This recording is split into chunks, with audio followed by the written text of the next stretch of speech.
इख्तियार न होने का बयानिया मज़ाक़ खेज़ है। वो बाइख्तियार वज़ीर आज़म था जो बाद में कहता है मेरे पास फैसले का इख्तियार नहीं था। वो इतना बाइख्तियार था उसने उस वक्त के आर्मी चीफ को कौम का बाप डिक्लेयर कर दिया था।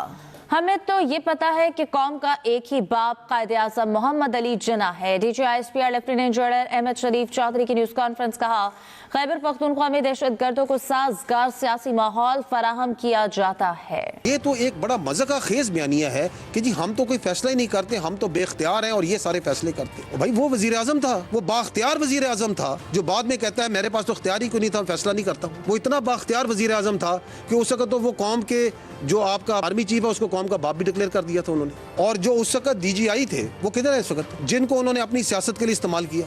आप ये इदारे पे नहीं लगा सकते, ये शख्सियात का खेल था। जाने तो जाने सारा बाग ही जाने, ना जाने तो क्या है गुल ही ना जाने। तो सबको पता है, लेकिन खैबर पख्तूनख्वा की हुकूमत को इसका पता नहीं। ये क्लैरिटी भी अब कौम को मुकम्मल आ गई है कि ये इस जंग में किधर खड़े हैं। UN कह रही है कि 20 इंटरनेशनल रीजनल टेररिस्ट ऑर्गेनाइजेशन पनप रही है। वो ताजिकिस्तान कह रहा है कि हमारे इधर दहशतगर्दी कर रहे हैं। आप उज़्बेकिस्तान से पूछे वो भी यही कह रहा है, आप ईरान से पूछे वो भी यही कह रहा है। ये कह रहे हैं यहाँ पे कि ये दहशतगर्दी जो सी अफगानिस्तान से बाकी मुल्कों में क्यों नहीं हो रही। ये दहशतगर्दी की जंग, ये फौज वहाँ पे मादनियात के लिए और डॉलरों के लिए गई हुई है। ये कौन से डॉलर मिल रहे हैं? डॉलर तो इनको मिल रहे हैं ये अफगानिस्तान तालिबान को। 5000 के लगभग मादनियात के लाइसेंस हैं जो कि खैबर पख्तूनख्वा में किसने इशू किए हैं? इधर क्या GHQ ने इशू किए हैं, फेडरल गवर्नमेंट ने इशू किए हैं, mines and mineral department Khyber Pakhtunkhwa ने इशू किए हैं क्योंकि वही मिजाज अथॉरिटी है। फौज को इशू किए, एक या दो होंगे जो किसी फौज की सब्सिडरी के पास है। किसको इशू किए हमें?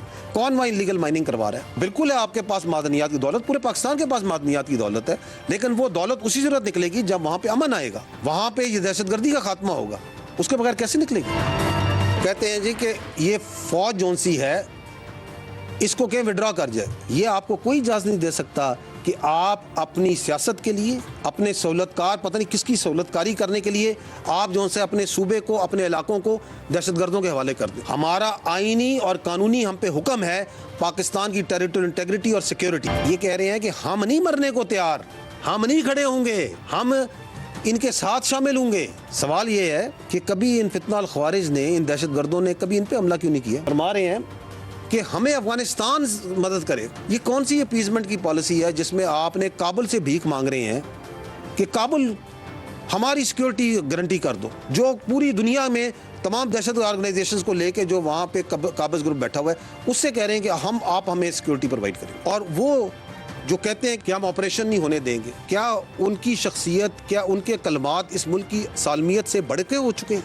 वी आर एब्सोल्युटली क्लियर, रियासत क्लियर है, आपको भी क्लियर है। ये हमारी सालमियत की जंग है, ये पाकिस्तान की जंग।